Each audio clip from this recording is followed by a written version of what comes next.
पिछले वीडियो में हमने पद्मासन या कमल आसन के बारे में जाना।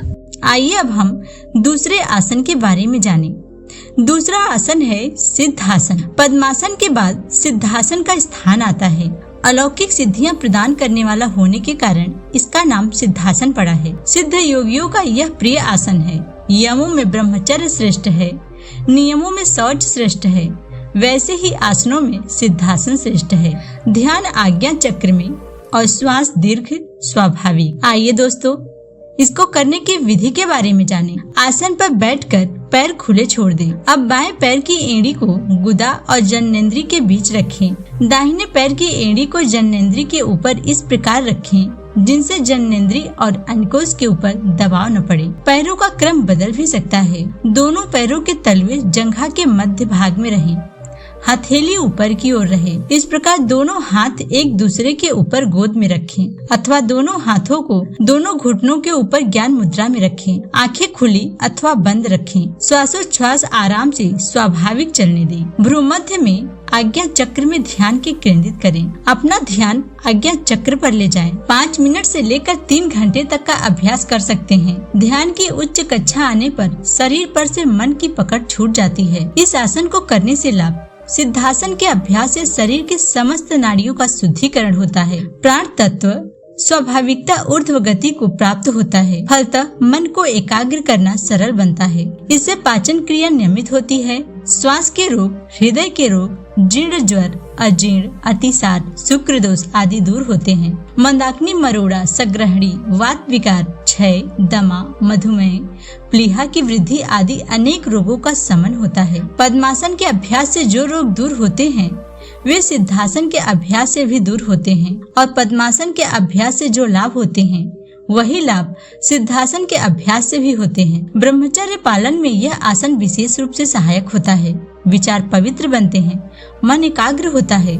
सिद्धासन का अभ्यासी भोग विलास से बच सकता है। 62,000 नाड़ियों का मल इस आसन के अभ्यास से दूर होता है। वीर्य की रक्षा होती है। स्वप्न दोष के रोगी को यह आसन अवश्य करना चाहिए। योगी जन सिद्धासन के अभ्यास से वीर्य की रक्षा करके प्राणायाम के द्वारा उसको मस्तिष्क की ओर ले जाते हैं, जिससे वीर्य, ओज तथा मेघा शक्ति में परिणित होकर दिव्यता का अनुभव कराते हैं। मानसिक शक्तियों का विकास होता है। कुंडलिनी शक्ति जागृत करने के लिए यह आसन प्रथम सोपान है। सिद्धासन में बैठकर जो कुछ भी पढ़ा जाता है वह अच्छी तरह से याद रहता है। विद्यार्थियों के लिए यह आसन विशेष लाभकारी है। जठराग्नि तेज होती है, दिमाग स्थिर बनता है, जिससे स्मरण शक्ति बढ़ती है। आत्मा का ध्यान करने वाला योगी यदि मीता माही बनकर 12 वर्ष तक सिद्धासन का अभ्यास करे तो सिद्धि को प्राप्त कर लेता है। सिद्धासन सिद्ध होने के बाद अन्य आसनों का कोई प्रयोजन नहीं रहता। सिद्धासन से केवल या केवलिक कुंभक सिद्ध होते हैं। 6 मास में भी केवलिक कुंभक सिद्ध हो सकता है और ऐसे सिद्ध योगी के दर्शन पूजन से पातक नष्ट होते हैं, मनोकामना पूर्ण होती है। सिद्धासन के प्रताप से निर्जीव समाधि सिद्ध हो जाती है। सिद्धासन जैसा दूसरा कोई आसन नहीं है। केवलिक कुंभक के आसन प्राणायाम नहीं है। खेचरी मुद्रा के समान अन्य मुद्रा नहीं है और अनाहत नाद जैसा कोई नाद नहीं है। सिद्धासन महापुरुषों का आसन है। सामान्य व्यक्ति हठ पूर्वक इसका उपयोग न करे, अन्यथा लाभ के बदले हानि होने की संभावना हो सकती है। तीसरा आसन है सर्वांगासन। भूमि पर सोकर समग्र शरीर को ऊपर उठाकर यह आसन किया जाता है, इसलिए इसे सर्वांगासन कहते हैं। ध्यान विशुद्धाख्य चक्र में श्वास, रेचक, पूरक और दीर्घ। इसको करने की विधि है, भूमि पर बिछे हुए आसन पर चित्त होकर लेट जाएं। श्वास को बाहर निकालकर अर्थात रेचक करके कमर तक के दोनों पैर सीधे और परस्पर लगे हुए रखकर ऊपर उठाएं। फिर पीठ का भाग भी ऊपर उठाएं। दोनों हाथों से कमर को आधार दें। हाथ की कुल्हनियां भूमि से लगी रहें। गर्दन और कंधे के बल पूरा शरीर ऊपर की ओर मोड़े। दृष्टि दोनों पैरों के अंगूठे की ओर रहे अथवा आंखें पूरक करके श्वास को दीर्घ सामान्य चलने दे अथवा आंखें बंद करके चित्त वृत्ति को कंठ प्रदेश में विशुद्धाख्य चक्र में स्थिर रखें। पूरक करके श्वास को दीर्घ सामान्य चलने दें। इस आसन का अभ्यास दृढ़ होने के बाद दोनों पैरों को आगे पीछे झुकाते हुए जमीन को लगाते हुए अन्य आसन भी कर सकते हैं। सर्वांगासन की स्थिति में दोनों पैरों को जांघों पर लगाकर पद्मासन भी किया जा सकता है। प्रारंभ में 3 से 5 मिनट तक का आसन करें। अभ्यासी 3 घंटे तक इस आसन का समय बढ़ा सकते हैं। इसको करने से लाभ। सर्वांगासन के नित्य अभ्यास से जठराग्नि तेज होती है।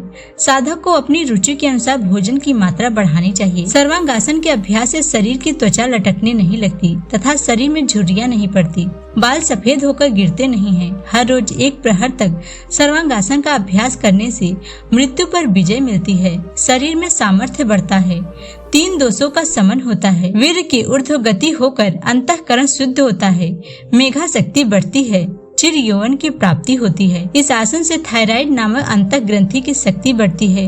वहाँ रक्त संचार तीव्र गति में होने लगता है। इससे उसे पोषण मिलता है। थायराइड के रोगी को इस आसन से अद्भुत लाभ होता है। लीवर और प्लीहा के रोग दूर होते हैं। स्मृति शक्ति बढ़ती है। मुख पर से मुहासे तथा अन्य दाग दूर होकर मुख तेजस्वी बनता है। जठर एवं नीचे उतरी हुई आंतें अपने मूल स्थान पर स्थिर होती हैं। पुरुषातन ग्रंथि पर सर्वांगासन का अच्छा प्रभाव पड़ता है।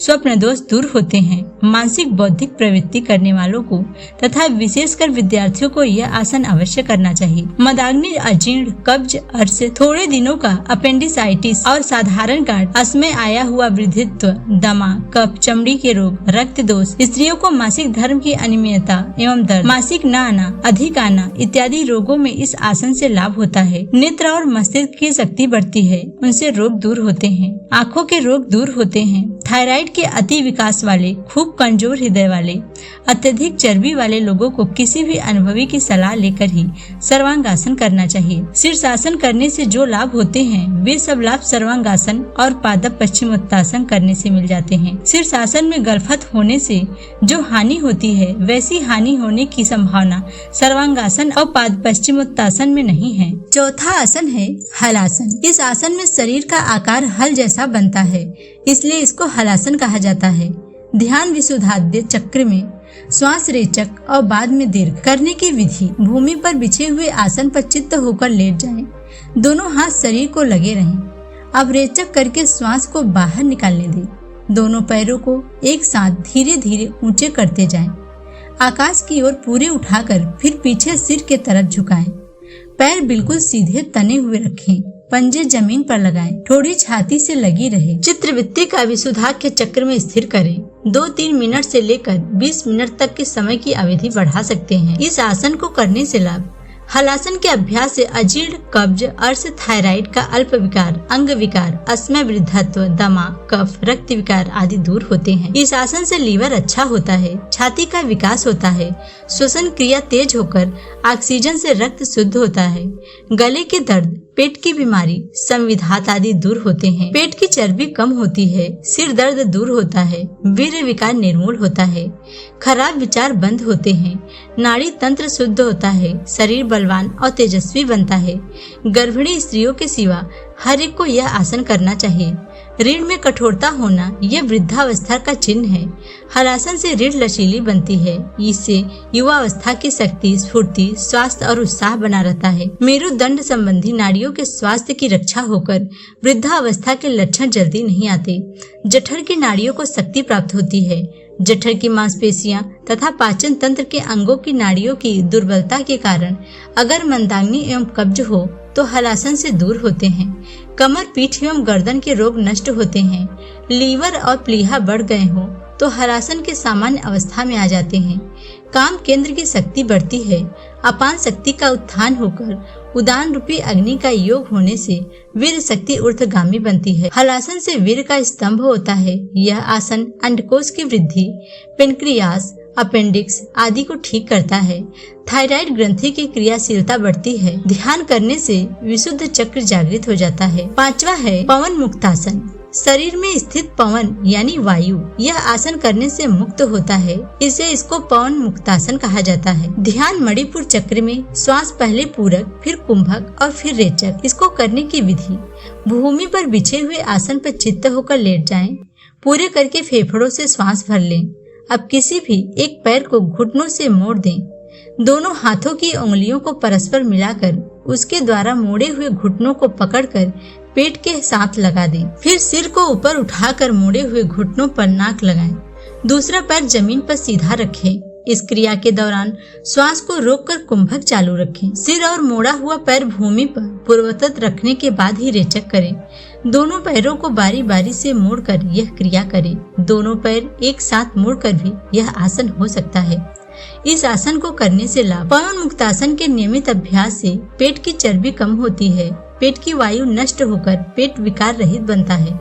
कब्ज दूर होते हैं। पेट में अफरा हो तो इस आसन से लाभ होता है। प्रातः काल में शौच क्रिया ठीक से न होती हो तो थोड़ा पानी पीकर यह आसन 15-20 बार करने से शौच खुलकर होगा। इस आसन को करने से स्मरण शक्ति बढ़ती है। बौद्धिक कार्य करने वाले डॉक्टर, वकील, साहित्यकार, विद्यार्थी तथा बैठकर प्रवृत्ति करने वाले मुनि, व्यापारी आदि लोगों को नियमित रूप से पवन मुक्तासन करना चाहिए। दोस्तों, ये थे कुछ आसन जिसके बारे में मैंने आपको बताया। अन्य आसनों के बारे में मैं अपने अगले वीडियो में बताऊंगी। दोस्तों, अगर हमारा वीडियो आपको अच्छा लगा हो तो प्लीज वीडियो को लाइक करके हमारे चैनल को सब्सक्राइब करें। धन्यवाद दोस्तों।